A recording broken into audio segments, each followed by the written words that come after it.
ओम नमो भगवते वासुदेवाय।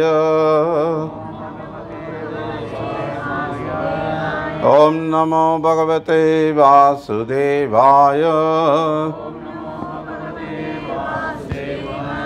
ओम नमो भगवते वासुदेवाय।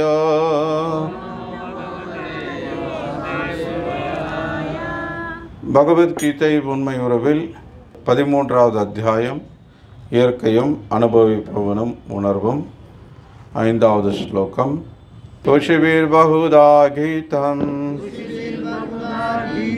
சாந்தோபீர் விவிதை பிரதக் பிரம்மசூத்ரபதை சைவ ஹேதுமத்பீர் விநிச்சிதை. மொழிபெயர்ப்பும் பொருளுரையும் வழங்கியவர் அகில உலக கிருஷ்ண பக்தி இயக்கத்தின் ஸ்தாபக ஆச்சாரியர் தெய்வ திரு பக்தி வேதாந்த சுவாமி ஸ்ரீல பிரபுபாதர். மொழிபெயர்ப்பு. செயல்களின் களம் மற்றும் செயல்களை அறிபவனை பற்றிய அறிவு பற்பல முனிவர்களால் பல்வேறு வேத நூல்களில் விரிவாக விளக்கப்பட்டுள்ளது. குறிப்பாக வேதாந்த சூத்திரத்தின் பதங்களில் காரணம் மற்றும் விளைவுகளுடன் இவை மிகவும் நுணுக்கமாக விளக்கப்பட்டுள்ளன. பொருளுரை கொஞ்சம் கவனமாக கேளுங்க. நீண்ட பொருளுரை. இந்த ஞானத்தை விளக்குவதில் மிக உயர்ந்த அதிகாரி பரமபுருஷ பகவானான கிருஷ்ணரே இருப்பினும் கற்றறிந்த பண்டிதர்களும் தரமான அதிகாரிகளும் முந்தைய அதிகாரிகளிடமிருந்து எப்போதும் பிரமாணம் வழங்குவது வழக்கம்.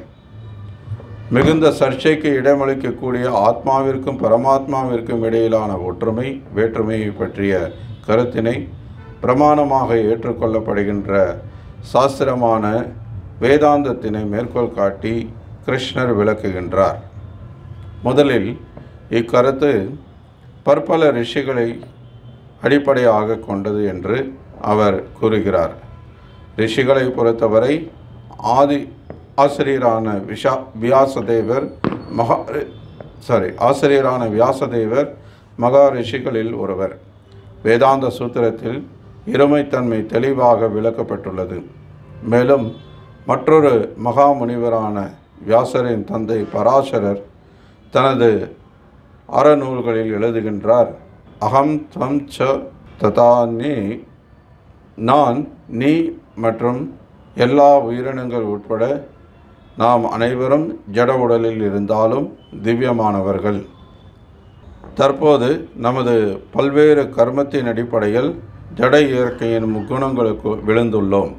அதன்படி சிலர் உயர்ந்த நிலையிலும் சிலர் தாழ்ந்த இயற்கையிலும் உள்ளனர். அறியாமையினால் காணப்படும் இயற்கையின் உயர்வு தாழ்வுகள் எண்ணற்ற உயிர்வாளிகளில் தோற்றுவிக்கப்படுகின்றன. ஆனால் தவறுகளுக்கு அப்பாற்பட்ட பரமாத்மாவோ இயற்கையின் முக்குணங்களால் கலங்கமடையாமல் திவ்யமான நிலையில் உள்ளார்.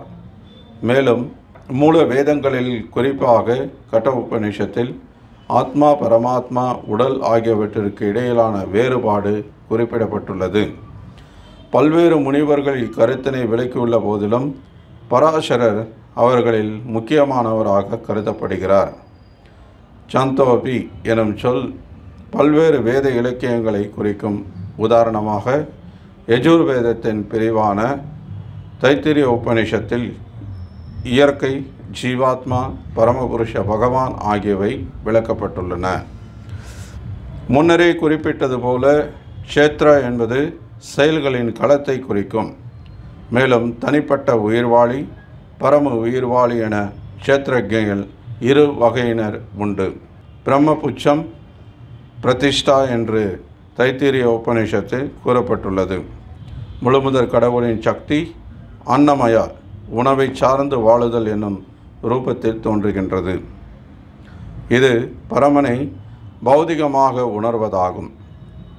பரமபூர்ண உண்மையினை உணவின் மூலமாக உணர்ந்த பின்னர் பிராணமய எனும் நிலையில் ஒருவன் உயிரின் அறிகுறிகளில் உயிரினங்களில் பரம உண்மையினை உணர்கிறான்.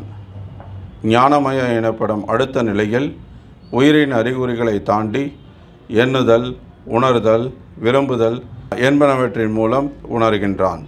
அதன்பின் விஞ்ஞானமய எனப்படும் பிரம்மனை உணரும் நிலையில் உயிர்வாளியின் மனமும் உயிரின் அறிகுறிகளும் உயிர்வாளியிலிருந்து பிரித்து அறியப்படுகின்றன. அடுத்து ஆனந்தமய எனப்படும் உன்னத நிலையில் பூரண ஆனந்தமயமான தன்மை உணரப்படுகின்றது. இவ்வாறு பிரம்மனை உணர்வதில் 5 நிலைகள் உள்ளன. அவை பிரம்ம புச்சம் என்று கூறப்படுகின்றன. இவற்றில் முதல் 3 நிலைகளான அன்னமய, பிராணமய, ஞானமய ஆகியவை உயிர்வாளிகளின் செயல்களின் களங்களை பற்றியவை. செயல்களின் இத்தகைய எல்லா களங்களுக்கும் அப்பாற்பட்டவர் முழுமுதற் கடவுள். அவர் ஆனந்தமய என்று அழைக்கப்படுகிறார். ஆனந்தமயோ வியாசா, அதாவது பரமபுருஷ பகவான் ஆனந்தமயமான தன்மையை உடையவர் என்று வேதாந்த சூத்திரம் பரமனை விவரிக்கின்றது. தன்னுடைய தெய்வீக ஆனந்தத்தை அனுபவிக்க அவர் விஞ்ஞானமயா, பிராணமயா, ஞானமயா, அன்னமயா என்று தன்னை விரித்து கொள்கிறார். செயல்களின் களத்தில் உயிர்வாளி அனுபவிப்பவனாக கருதப்படுகின்றான். ஆனந்தமய அவனிடமிருந்து வேறுபட்டவர், அதாவது உயிர்வாளி தன்னை ஆனந்தமயத்துடன் இணைப்பதில் இன்பம் காண முடிவு செய்யும் பொழுது அவன் பக்குவம் அடைகின்றான் என்பது பொருள். இதுவே களத்தை அறியும் உன்னத நபர் முழுமுதற் கடவுள், அவருக்கு கீழ்ப்பட்ட அறிஞன் ஜீவாத்மா, செயற்களத்தின் இயற்கை ஆகியவற்றை பற்றிய உண்மையான காட்சியாகும். வேதாந்த சூத்திரம் எனப்படும் பிரம்மசூத்திரத்தில் இத்தகைய உண்மையினை ஒருவன் கண்டறிய வேண்டும். காரணம் மற்றும் விளைவுகளின் அடிப்படையில் பிரம்மசூத்திரத்தின் பதங்கள் மிகவும் அருமையாக வடிவமைக்கப்பட்டுள்ளன என்று இங்கு குறிப்பிடப்பட்டுள்ளது. அத்தகைய சூத்திரங்களில் சில ந வியத ஸ்ருதே, நாத்மா ஸ்ருதே, பாரத் ஸ்ருதே. முதல் சூத்திரம் செயல்களின் களத்தையும், 2வது சூத்திரம் ஜீவாத்மாவையும், 3வது சூத்திரம் அனைத்து தோற்றங்களிலும் உன்னதமாக விளங்கும் முழுமுதற் கடவுளையும் குறிக்கின்றன.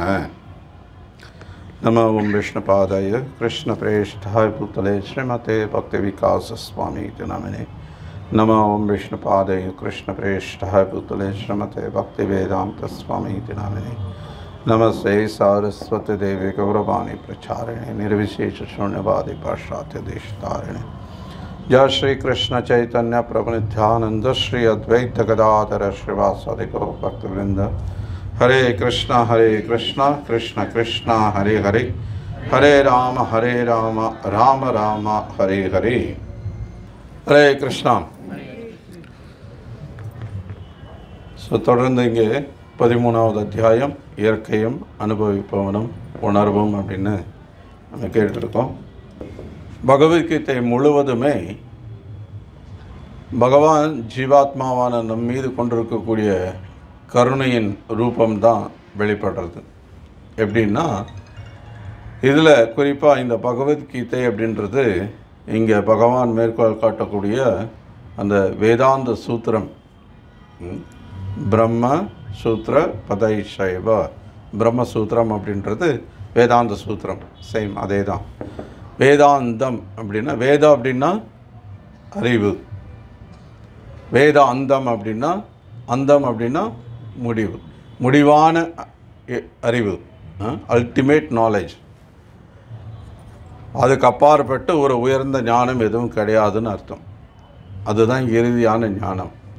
அந்த இறுதியான ஞானத்தினுடைய சாரம் வேதாந்த சூத்திரம் அப்படின்றது இங்கே இந்த பொருளுரையோட இறுதியில் சில பிரபுபாதர் உதாரணத்துக்காக ஒரு 3 சூத்திரத்தை கொடுத்துருக்கிறார். நம்ம பள்ளிக்கூடத்தில் படிக்கும்போது கணக்கில் சூத்திரம்னு இருக்கும் இல்லையா? ஒரு பெரிய கணக்கை சுருக்கமாக ஒரு ஃபார்முலான்னு அது சூத்திரம்னு நம்ம சொல்லுவோம் இல்லையா? அது சுருக்கி இருக்கும், அதை விவரிக்கணும் நம்ம.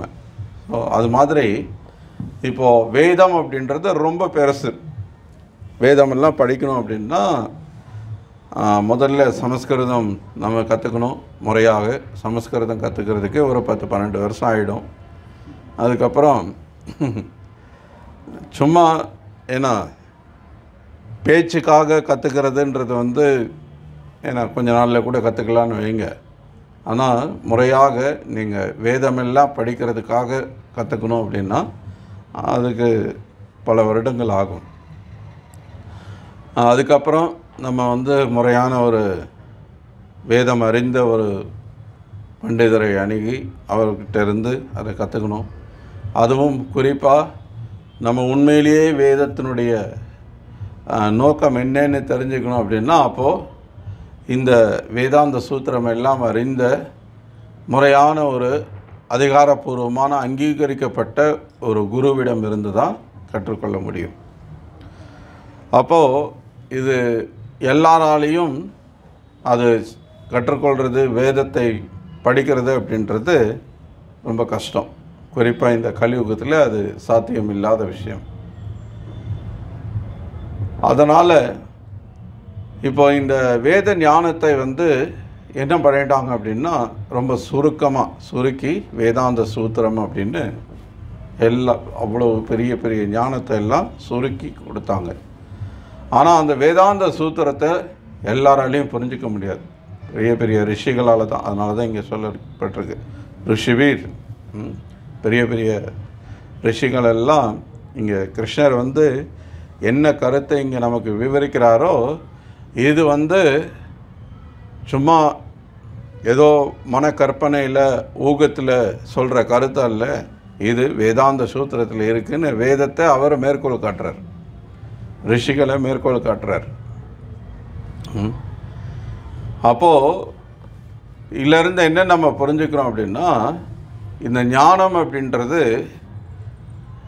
எந்த ஆச்சாரியர்களும் பகவானே இங்கே எடுத்துக்காட்டாக அதை காட்டுறார். எந்த ஆச்சாரியர்களும் அவங்களுடைய மனசில் தோணுனதை சொல்கிறது கிடையாது. நம்ம என்ன நினைக்கிறோம், நம்ம மனசுக்கு எது சரின்னு படுது அதுதான் சரி அப்படின்ற கருத்தெல்லாம் கிடையாது. வேதம் சொல்லியிருக்கா, சாஸ்திரம் சொல்லியிருக்கா, உண்மையான ஒரு பக்தர் அப்படின்னா அவங்க வாயிலிருந்து வேதத்தில் இல்லாத சாஸ்திரத்தில் இல்லாத ஒரு வார்த்தையும் வெளில வராது. அவங்க என்ன பேசினாலும் அது சாஸ்திரத்தில் இருக்கக்கூடியதாக தான் இருக்கும்.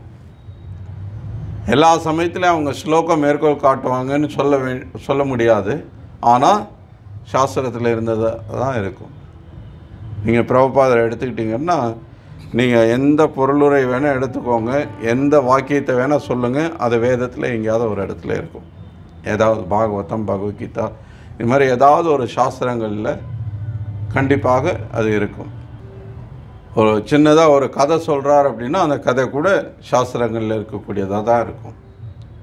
ஒரு உதாரணம் சொல்கிறார் அப்படின்னா அதுவும் சாஸ்திரங்களில் இருந்து தான்.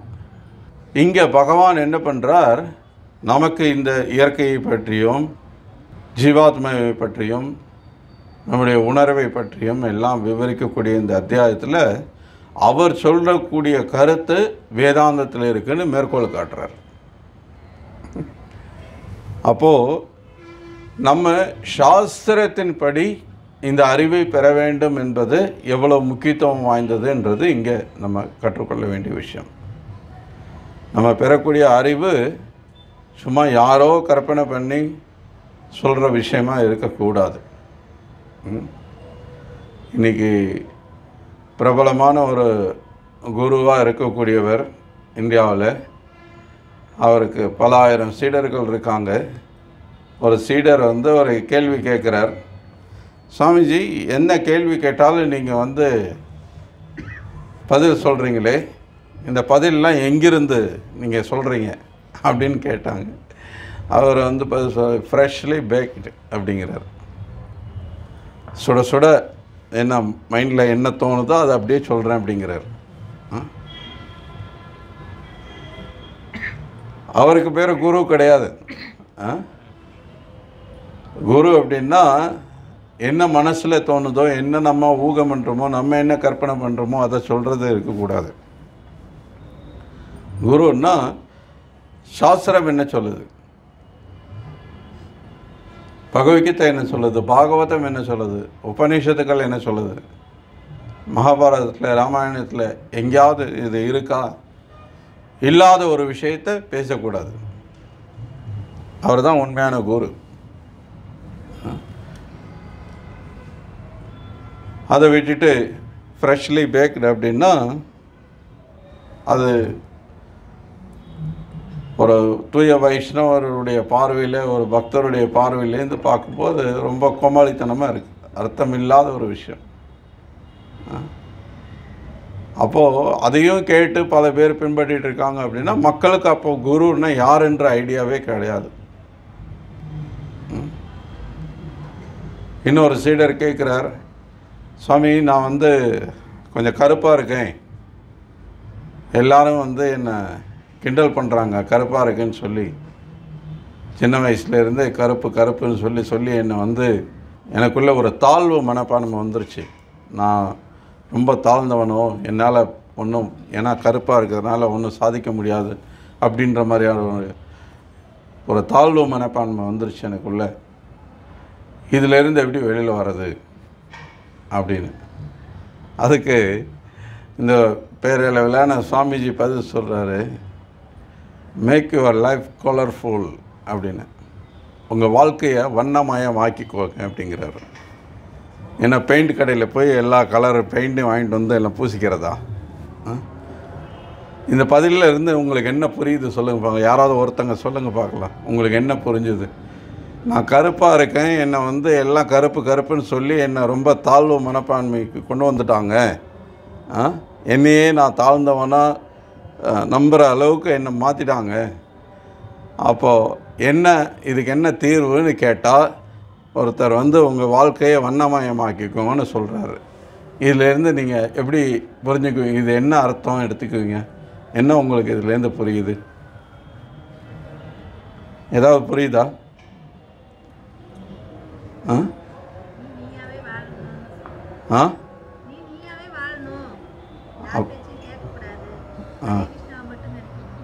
யார் பேச்சையும் கேட்கக்கூடாதுன்னா அப்போ நீங்கள் ஏன் பேசுகிறீங்க?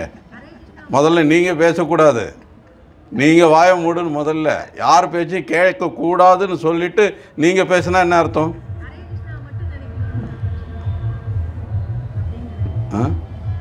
நியாயமா இல்லையா? யார் பேச்சையும் கேட்கக்கூடாது அப்படின்னா அப்போ நீ ஏன் பேசுகிற?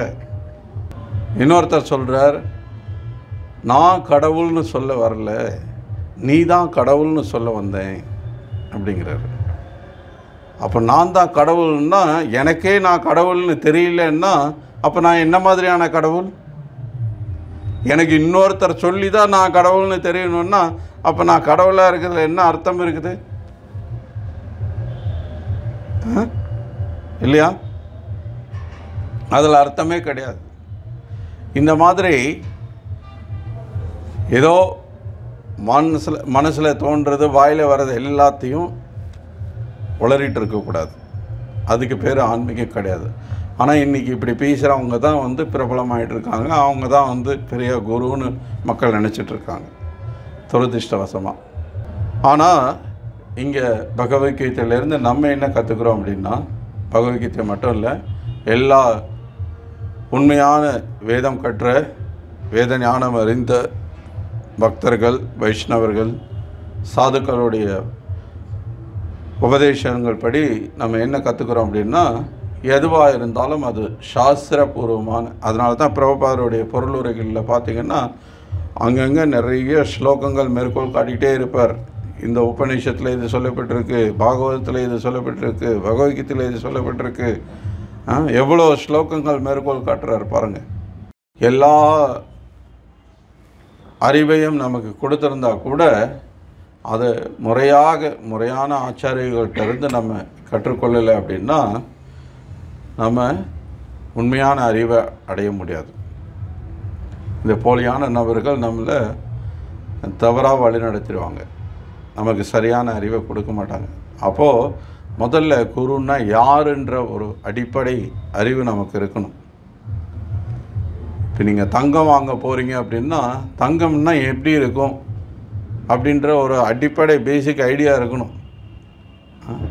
யாரோ சொன்னாங்க கொஞ்சம் மஞ்சளாக இருக்கும், பளபளப்பாக இருக்கும் அப்படின்னு சொல்லிட்டு சரின்ட்டு நீங்கள் பாட்டுக்கு போயிட்டு தங்கத்தில் வளையல் வாங்கணும், தோடு வாங்கணும் அப்படின்னு சொல்லிட்டு இங்கே போய் தள்ளு வண்டியில் விற்றுட்டு வரான். இங்கேயும் வந்து பளபளப்புன்னு தான் இருக்குது அப்படின்னு சொல்லிட்டு நீங்கள் அதுவும் ரொம்ப சீப்பாக இருக்குது, தங்கம்லாம் வந்து ரொம்ப காஸ்ட்லின்னாங்க, ஆனால் இவர் விலை கம்மியாக கொடுக்குறாரே அப்படின்னு சொல்லி வாங்கிட்டு வந்தீங்கன்னா அது தங்கமாக இருக்குமா? 100 200 விற்றாங்கன்னா அது தங்கமாக எப்படி இருக்கும்? ஏன்னா அவர் சொல்லுவார், மஞ்சளாக இருக்குன்னாங்க, பளபளப்பாக இருக்குன்னு சொன்னாங்க. இதுவும் அப்படி தானே இருக்குது. அது போதுமா? அது போதாது. ஸோ இன்றைக்கி பெரும்பாலான மக்கள் இந்த மாதிரி மேலோட்டமான சில கருத்துக்களை எங்கேயோ யாரோ சொல்கிறாங்கன்றதை கேட்டுட்டு அப்போ வந்து இது மாதிரி தவறான வழிகாட்டுதலை பின்பற்றிட்டு இருக்காங்க. இன்னொருத்தர் சொல்கிறார், நீங்கள் எந்த புத்தகமும் படிக்க வேண்டியதில்லை. இது எப்படி சொல்கிறாருன்னா அவர் புத்தகத்தில் சொல்கிறார், நீங்கள் எந்த புத்தகமும் படிக்கக்கூடாது அப்படிங்கிறார். ஆனால் அவரை வந்து இதை புத்தகம் எழுதி தான் புத்தகத்தில் தான் சொல்லியிருக்கிறார் அந்த கருத்தை. எந்த அளவுக்கு முரண்பாடாக இருக்க பாருங்க அவங்க பேசுகிற விஷயம்.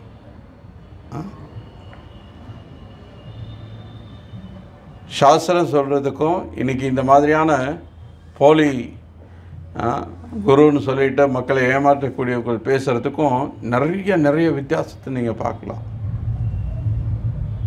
நீங்கள் அந்த மாதிரி சொன்ன மாதிரி இன்றைக்கி நீயா இரு அப்படின்னு கேட்டால் அது எப்படிப்பா நீ கேட்டிங்கன்னா யாருக்கும் பதில் சொல்ல தெரியாது. நானாக இருக்கணும் அப்படின்னா முதல்ல நான் யாருன்னே தெரியல எனக்கு.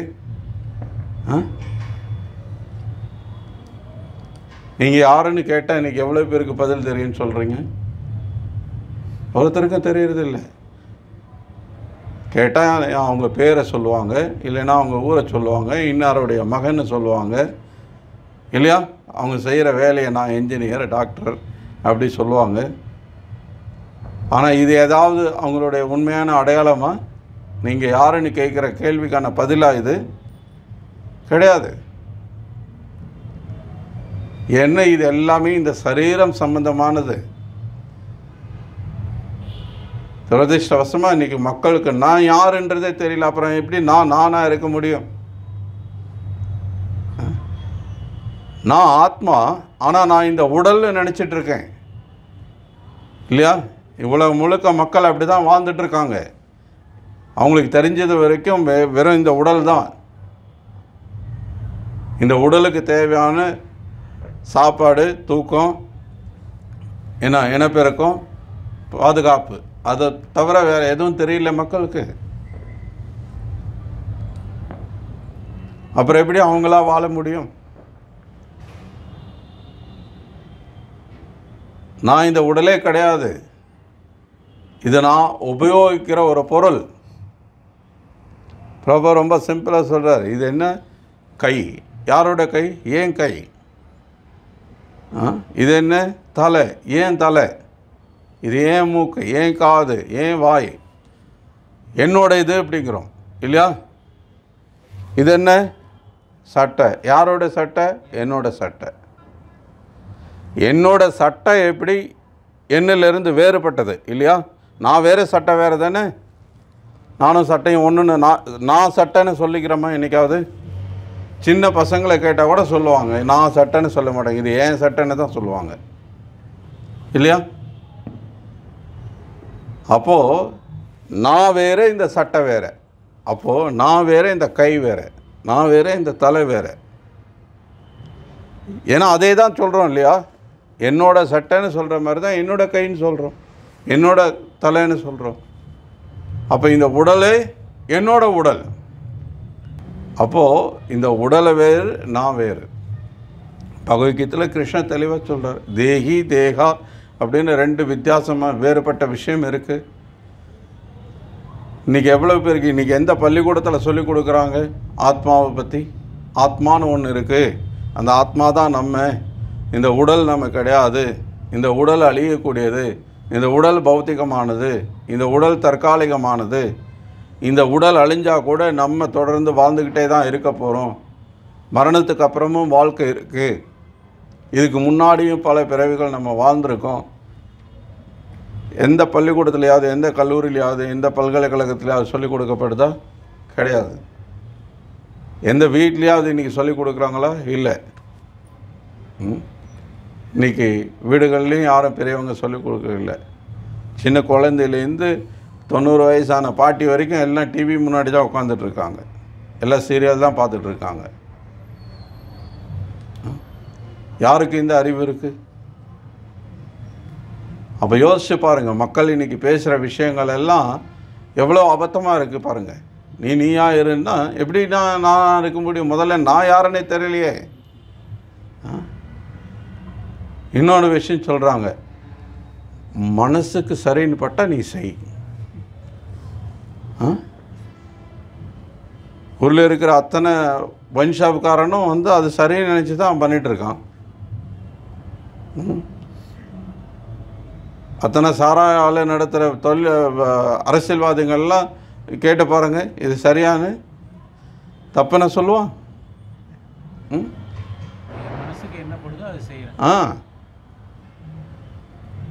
இவ்வளோ கசாப்பு கடை இருக்கு, இவ்வளோ உயிர்கள் தினமும் கொல்லப்படுது, லட்சக்கணக்கான உயிர்கள் கொல்லப்படுது உலகம் முழுக்க.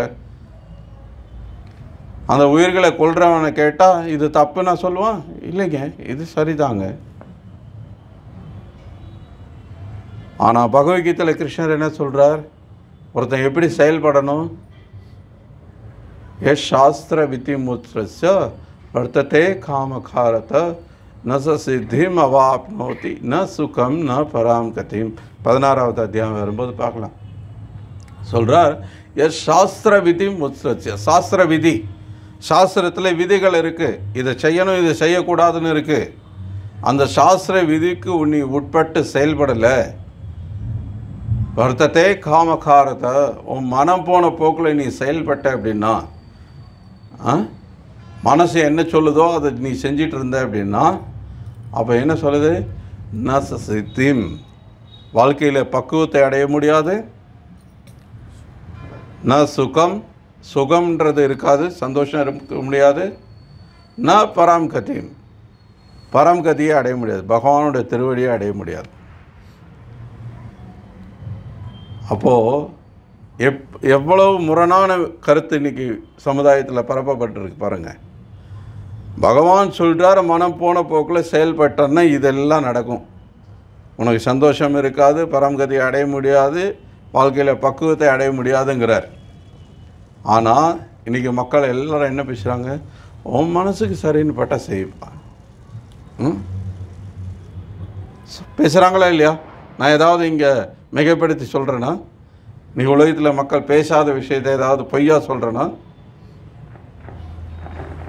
இல்லை. காரணம், யாரும் சாஸ்திரம் படிக்கிறது இல்லை, யாரும் சாஸ்திரம் படித்தவங்க பேசுகிறத கேட்கறதில்ல. காதுக்கு கேட்குறதுக்கு எதுக்கு மோனியோட சில வார்த்தைகள் இனிமையாக இருந்துச்சுன்னா உடனே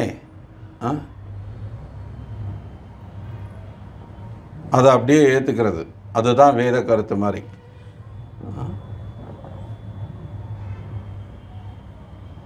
கேள்வியே கேட்குறதில்லை, மக்கள் சிந்திக்கிறதே கிடையாது. இந்த போலியான குருமார்கள் எத்தனை அபத்தங்களை பேசுகிறாங்க, அதெல்லாம் மக்கள் கேள்வி கேட்டாங்கன்னா அவங்கெல்லாம் வாயே திறக்க முடியாது, ஓடி போயிடணும். ஆனால் யார் கேட்குறாங்க? யாரும் கேட்குறதில்ல. எல்லா கண்மூடித்தனமாக அவங்கள அப்படியே பின்பற்றுறது. கடைசியில் எல்லாம் சேர்ந்து நரகத்துக்கு போகிறது. வேறு என்ன பண்ணுவாங்க? இன்றைக்கி பல ஆன்மீகவாதிகளும் அதை சொல்கிறாங்க, மனசுக்கு சரின்னு பட்டால் அதை செய். அப்போ அவன் என்ன பண்ணுறான்? பெரும்பாலான மக்கள் மாமிசம் சாப்பிட்றான், சூதாடுறான், தகாத பாலுறவில் ஈடுபடுறான், போதை பழக்கத்தில் ஈடுபடுறான், எல்லா பாவக்காரியங்களும் பண்ணுறான். பாரம்பரியமாக அசைவம்னா என்னன்னே தெரியாத வந்த அந்த குடும்பத்தில் கூட இன்றைக்கி எல்லாம் சாப்பிட்றாங்க. பசு மாமிசம் உட்பட சாப்பிட ஆரம்பிச்சிட்டாங்க. இப்போது எனக்கு தெரிஞ்சு ஒரு ஒரு 25 வருஷம் முன்னாடி எல்லாம் வந்து பசு மாமிசம் அப்படின்னா ஒரு மாதிரி அப்படியே உடனே உங்களை விலகி நிற்பாங்க, உங்கள்கிட்ட பேசுகிறதுக்கு கூட தயங்குவாங்க. அந்த மாதிரி இருந்த சூழல் இன்றைக்கி வந்து அப்படியே மாறிப்போச்சு.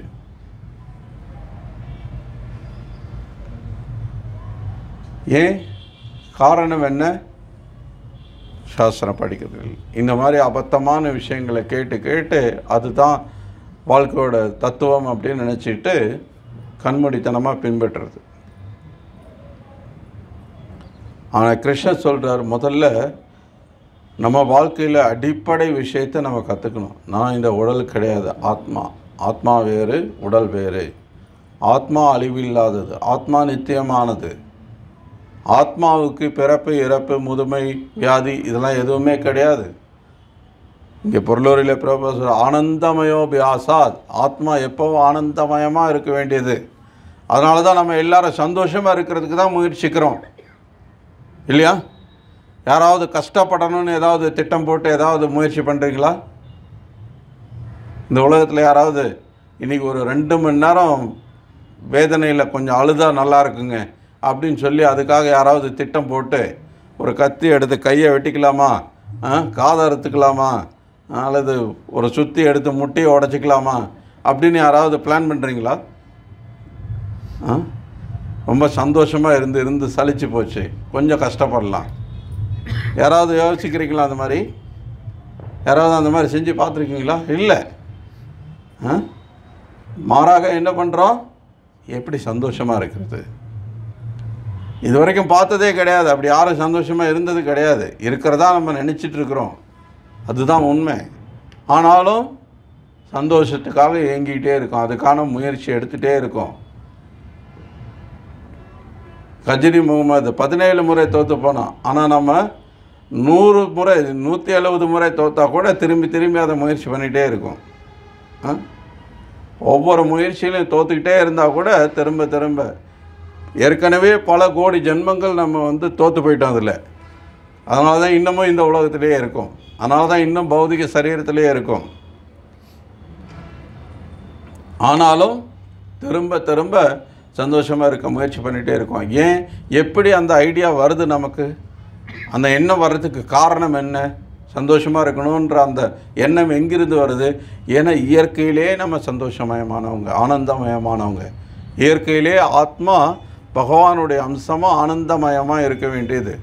எப்பவும் பகவானுடைய சேவையில் பகவத் நாமத்தை சொல்லிக்கிட்டு பகவானுக்கு கைங்கரியம் பண்ணிவிட்டு பகவானுடைய பக்தர்கள் கூட சவனம், கீர்த்தனம், விஷ்ணு ஸ்மரணம்னு பக்தி தொண்டில் ஈடுபட்டு ஆனந்தமயமாக இருக்க வேண்டியவன்.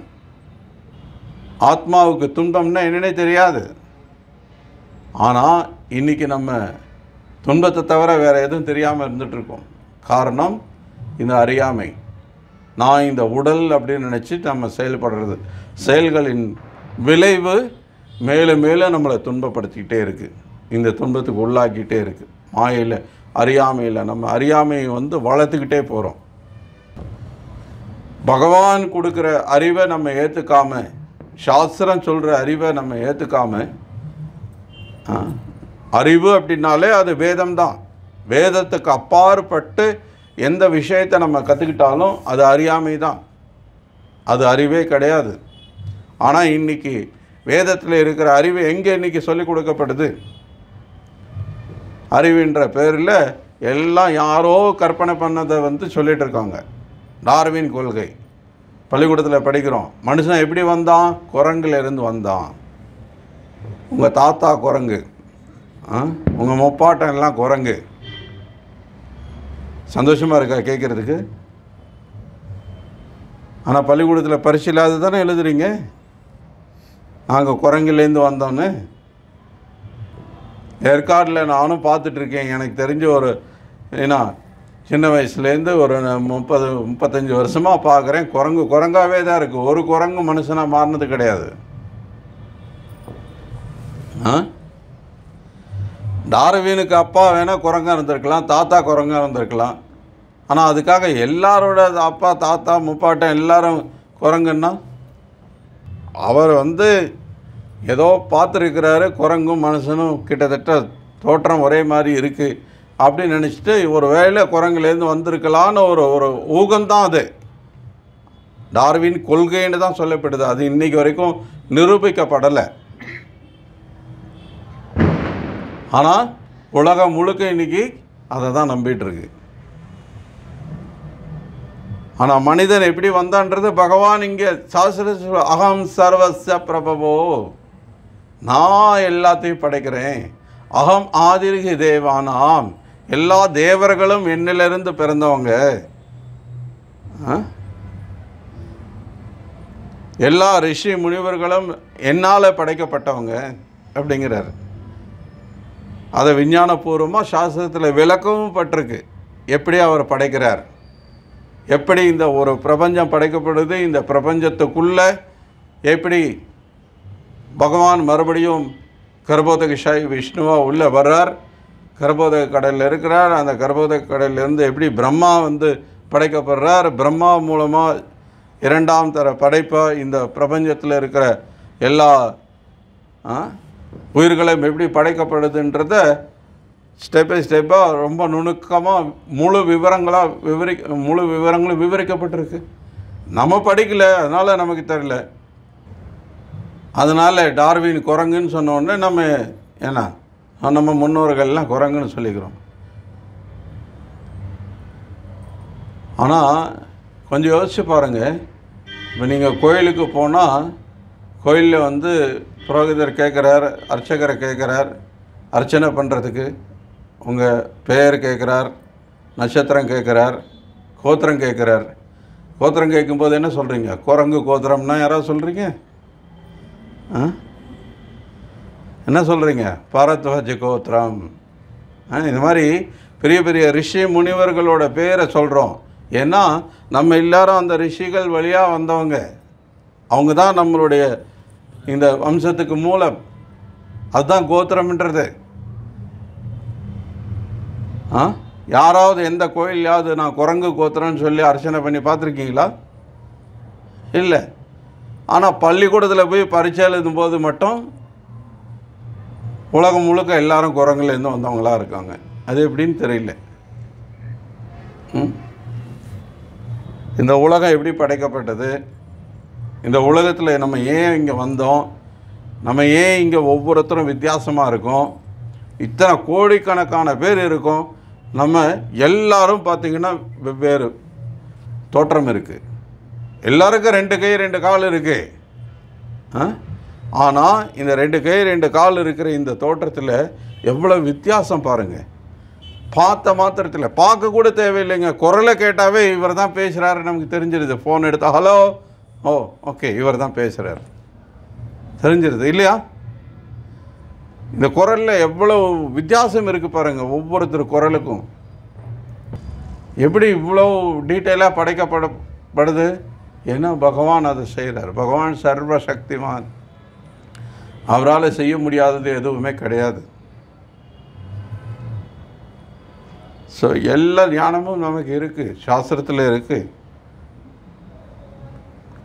நம்ம சோம்பேறிக்கெல்லாம் இன்றைக்கி வந்து அதை படிக்கிறதுக்கு முடியறதில்லை, படித்தவங்க சொல்கிறத கேட்குறதுக்கு முடியறதில்லை. அதனால் நமக்கு தெரியல, அவ்வளோதான். கொஞ்சம் அறிவை பயன்படுத்தணும் அப்படின்னா சும்மா ஒரு சதவீதம் நம்ம அறிவை பயன்படுத்தணுன்னாவே போதும், நம்ம மூளையை பயன்படுத்தணுன்னாவே போதும். இந்த உலகத்தை கூர்ந்து கவனித்தோம் அப்படின்னா ஏன் நம்ம இந்த உலகத்தில் இருக்கோம், நம்ம விருப்பப்படாமையே ஏன் இங்கே இவ்வளோ துன்பப்படுறோம்.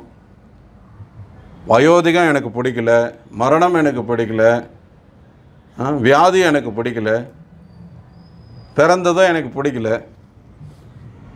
கருப்பாக இருக்கிறதுனால தான் வந்து பலவிதமான பவுட்ரு மேக்கப்பு அது இதெல்லாம் போட்டு நான் என்னை வெள்ளையாக்கிக்க முயற்சிக்கிறேன் இல்லையா? இல்லைன்னா எதுக்கு இவ்வளோ பியூட்டி பார்லர் இருக்குதுங்க அப்படின்னா என்ன அர்த்தம்? நான் பிறந்தது எனக்கு பிடிக்கல, நான் கருப்பாக இருக்கேன், அமெரிக்காவில் பிறந்திருந்தேன்னா வெள்ளையாக இருந்திருப்பேன். அப்போது பிறந்ததும் பிடிக்கல, மரணமும் பிடிக்கல, வியாதியும் பிடிக்கல, வயோதிகமும் பிடிக்கல. ஆனால் நம்ம நிர்பந்திக்கப்படுறோம், கட்டாயப்படுத்தப்படுறோம். ஏன் இந்த கட்டாயத்துக்குள்ளே வந்தோம்? யாராவது யோசிக்கிறோமா? இதிலிருந்து விடுபடுறதுக்கு யாராவது வழி தேடுறோமா? மருத்துவ விஞ்ஞானம் இன்றைக்கி இவ்வளோ பெரிய அளவில் வளர்ந்துருக்க, எங்கே பார்த்தாலும் இன்றைக்கி இவ்வளோ பெரிய பெரிய மருத்துவமனைகள் கட்டி வச்சுருக்காங்களே, எவ்வளோ மிஷினரிஸ் கண்டுபிடிச்சிருக்காங்க, எவ்வளோ தொழில்நுட்ப வசதி வந்திருக்கு இன்றைக்கி மருத்துவத்துறையில். எங்கேயாவது இதுக்கு மருந்து இருக்கா? இதை விட பெரிய பிரச்சனை வேறு ஏதாவது இருக்கா? சொல்லுங்கள் பார்க்கலாம். பிரச்சனைன்னா எல்லாருக்கும் இருக்கக்கூடிய பிரச்சனை இது. அமெரிக்க ஜனாதிபதியிலேருந்து இங்கே தெருவு சுத்தம் பண்ணுற ஒரு சாதாரண துப்புரவு தொழிலாளி வரைக்கும் எல்லாருக்கும் இருக்கக்கூடிய பிரச்சனை. இதுக்கு தானே முதல்ல தீர்வு காண முயற்சிக்கணும். ஆனால் இதுக்கு எந்த மருத்துவத்துறையில் எந்த மருத்துவரோ அல்லது விஞ்ஞானியோ யாராவது இதுக்கு தீர்வு கண்டுபிடிச்சிருக்காங்களா? நீங்கள் இந்த மாத்திரை சாப்பிடுங்க, உங்களுக்கு வயசே ஆகாது.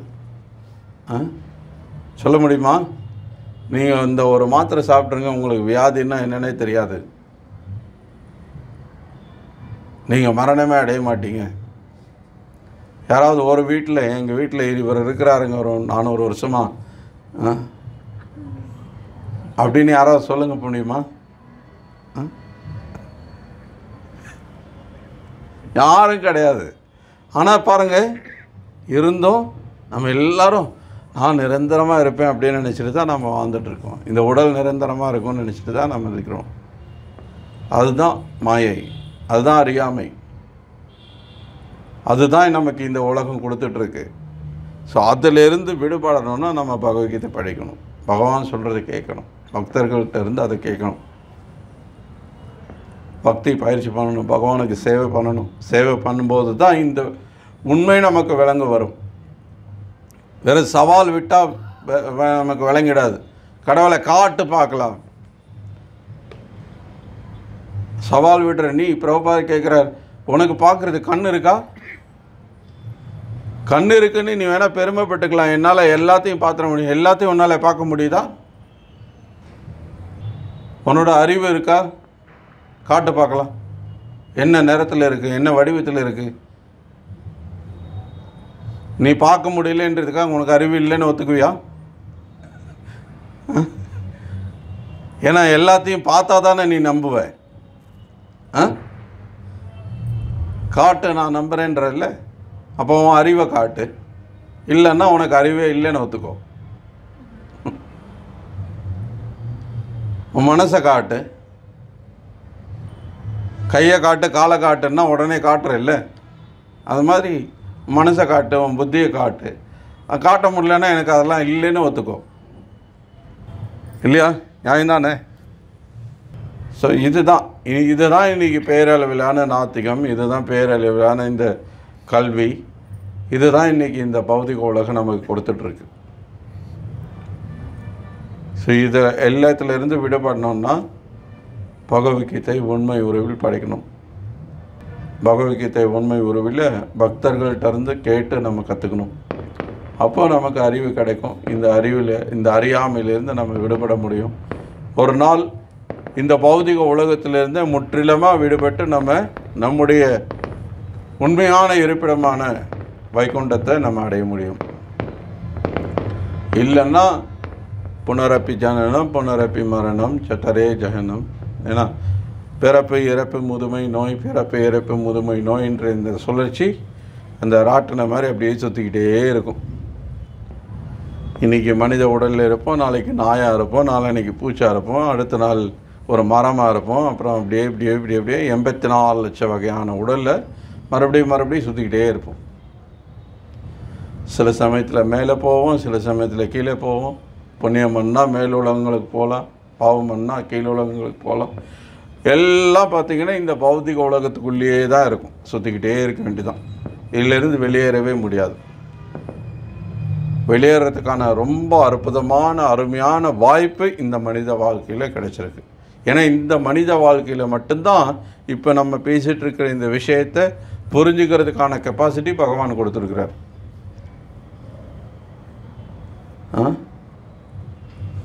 ஒரு 10-20 ஆடு மாடு கொண்டு வந்து இங்கே உட்கார வச்சு இந்த உபன்யாசத்தை கொடுத்தா அதுக்கு ஒன்றும் புரிய போகிறது கிடையாது, அதால் புரிஞ்சிக்க முடியாது. அதுக்கு கெப்பாசிட்டி இல்லை. இங்கே இவ்வளோ பூச்சிகள் இருக்குது, சுற்றி சுற்றி வந்துகிட்டே இருக்குது.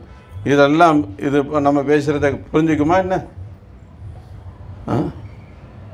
ஓ, பகவத்கீதையில் சொல்லியிருக்கா நம்ம இந்த உடல் இல்லை ஆத்மான்னு இந்த பூச்சிக்கு தெரியுமா என்ன? தெரியா போகிறதில்லை. ஆனால் நம்மளால் புரிஞ்சிக்க முடியும். பகவான் அந்த கெப்பாசிட்டியை நம்ம கொடுத்துருக்கிறார்.